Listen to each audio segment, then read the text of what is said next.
The sun blazed overhead in Monrovia, Liberia's capital, on Sunday 9 September 1990. The city lay in an eerie calm. Church services had ended hours earlier and worshippers had long since returned home. On the surface, it felt like an ordinary afternoon. Within the fortress-like executive mansion, President Samuel Doe weighed a momentous decision.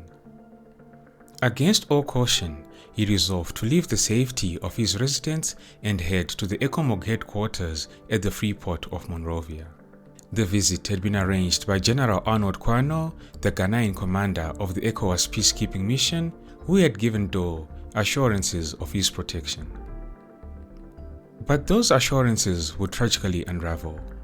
News of Doe's departure spread swiftly, reaching the ears of Prince Yormie Johnson, the unpredictable commander of the breakaway INPFL faction.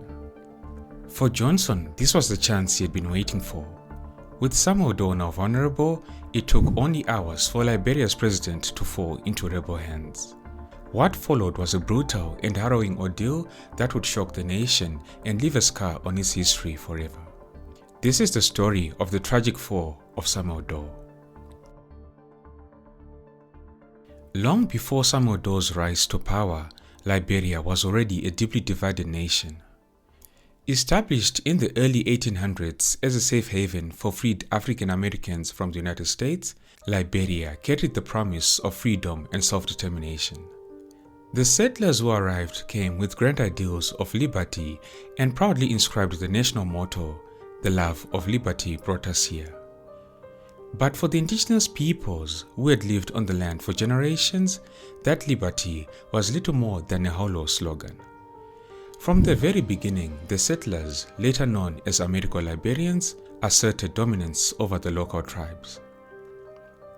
They secured land through coercive agreements and treaties written in languages the indigenous communities could not understand. They brought with them systems of government and culture heavily influenced by the American South. Ironically, they replicated the same social hierarchies they had supposedly left behind. At the top of this hierarchy were the United States-born settlers. Beneath them were the so-called recaptives, Africans liberated from intercepted slave ships.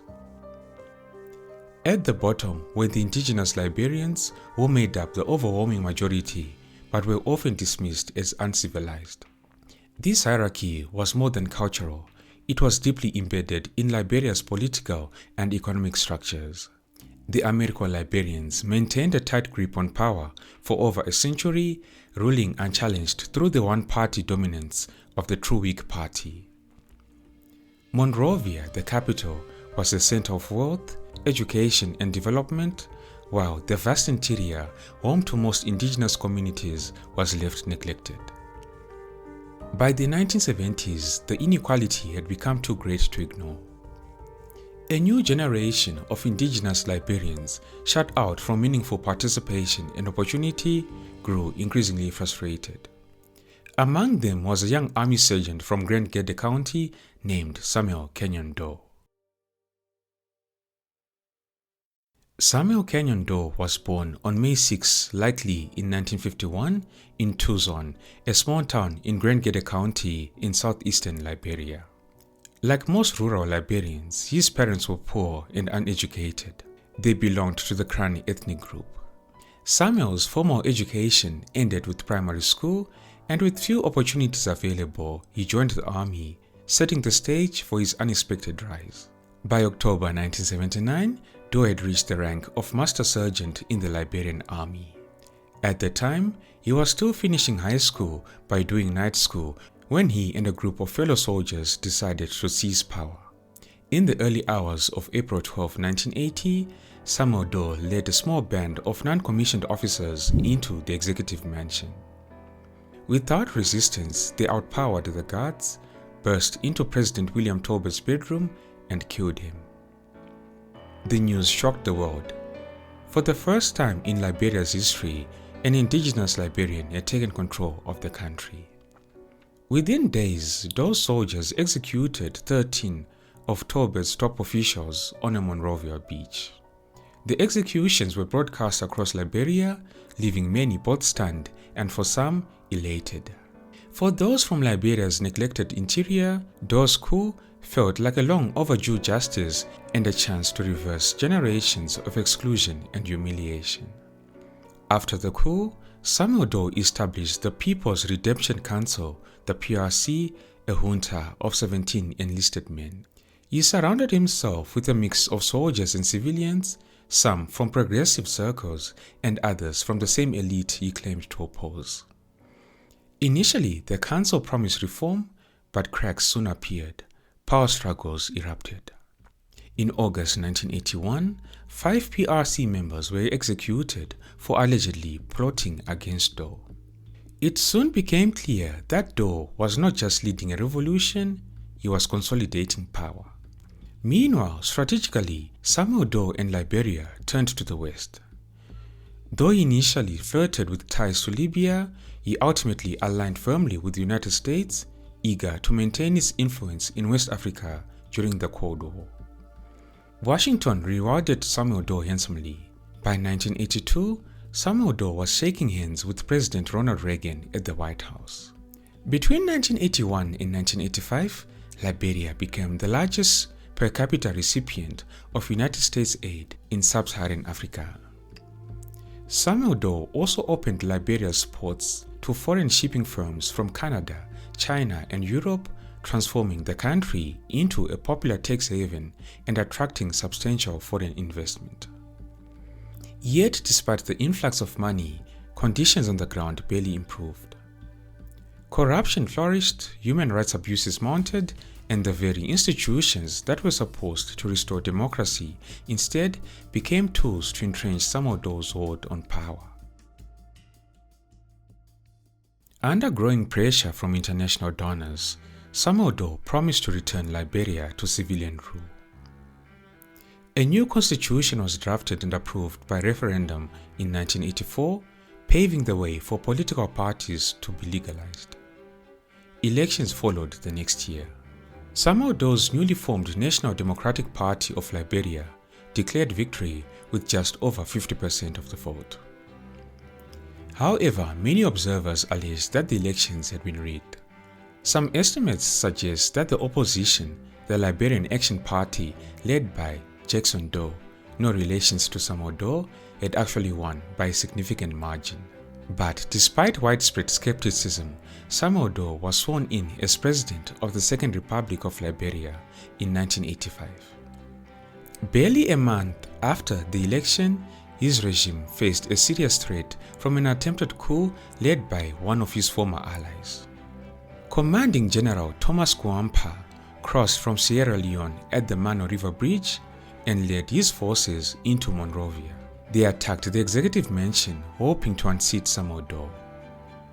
Kuampa, who came from Nimba County, had previously been accused of plotting to overthrow the government but had been granted clemency. This time, however, he was killed during the November 1985 revolt. Samuel Doe had survived the attempt, but his reaction was harsh. He ordered mass arrests and targeted the geo-ethnic group, which was seen as sympathetic to the rebels. Doe's government became more repressive, shutting down newspapers and banning political activity. Power increasingly centered around Doe's own Kran ethnic group. The state, once divided mainly by class, and the divide between settlers and indigenous people was now fragmented by tribal loyalties and fear. The Liberian army, dominated by Doe's Kran soldiers, launched brutal reprisals against the Mano and Geo in Nimba County. These acts of violence planted the seeds of the civil war that would erupt in December 1989, starting in Nimba County. Meanwhile, as Samuel Doe tightened his grip on power, the economy collapsed. A 1984 economic review had already warned of the impending disaster. By 1987, those warnings had become reality. The government was bankrupt, inflation soared, infrastructure crumbled, and salaries went unpaid. Liberia, once held as a symbol of black self-governance, teetered on the brink of collapse. By the end of the decade, Liberia's foreign allies also began to distance themselves. With the Cold War winding down, the country lost its strategic value and aid from the United States dried up. Liberia became increasingly isolated, and in the shadows, new threats emerged. Among these threats were Charles Taylor, a former government official turned rebel leader, and Prince Yormie Johnson, a charismatic warlord with his own ambitions. In late 1989, Charles Taylor, a former ally turned rebel, launched an armed uprising from neighboring Cote d'Ivoire. At first, he was joined by Prince Yormie Johnson. However, within months, differences in ideology and leadership style drove them apart. Taylor continued to lead his National Patriotic Front of Liberia, while Johnson formed his own group, the Independent National Patriotic Front of Liberia. Johnson's INPFL quickly gained control of parts of Monrovia, setting up bases in Caldwell on the city's outskirts.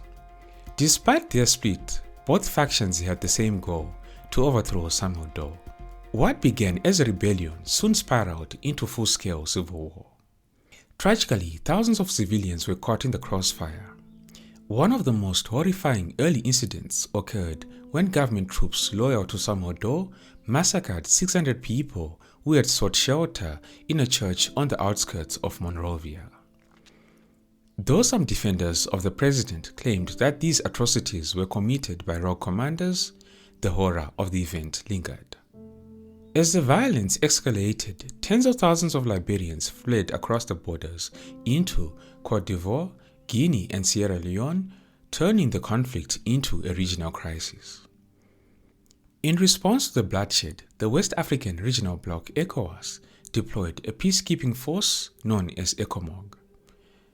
Led by Ghana's Lieutenant General Arnold Quainoo, the first contingent of 4,000 troops arrived in August 1990. Their mission was to stop the fighting and broker peace. But mistrust clouded the mission. Both Charles Taylor and Prince Yormie Johnson feared that ECOMOG would protect Samuel Doe's regime. Charles Taylor flatly rejected the force, accusing Nigeria and Ghana of previously arming Doe and threatening to attack any peacekeepers who landed. Prince Yormie Johnson, who controlled significant parts of Monrovia, was more open but remained wary. Despite the tensions, ECOMOG established a base at the Freeport of Monrovia. However, the atmosphere was volatile, with rebel fighters often entering the compound uninvited and armed. During that same month, ECOWAS leaders met in Banjul, Gambia, and appointed Dr. Amos Sawyer as president of an interim government of national unity. But Charles Taylor and Johnson did not recognize Sawyer's authority, leaving his government isolated. Meanwhile, Samuel Doe refused to step down.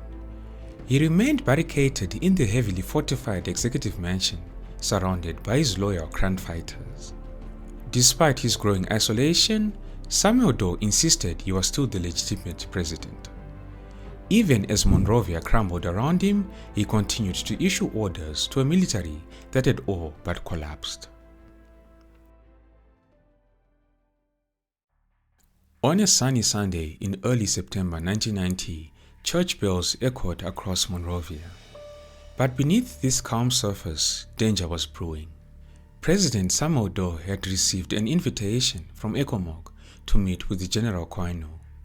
Hoping for assurances and perhaps an opportunity to negotiate, he left the safety of the executive mansion. With sirens blaring, Samuel Doe's convoy, made up of more than 100 guards and ministers, headed toward the Freeport.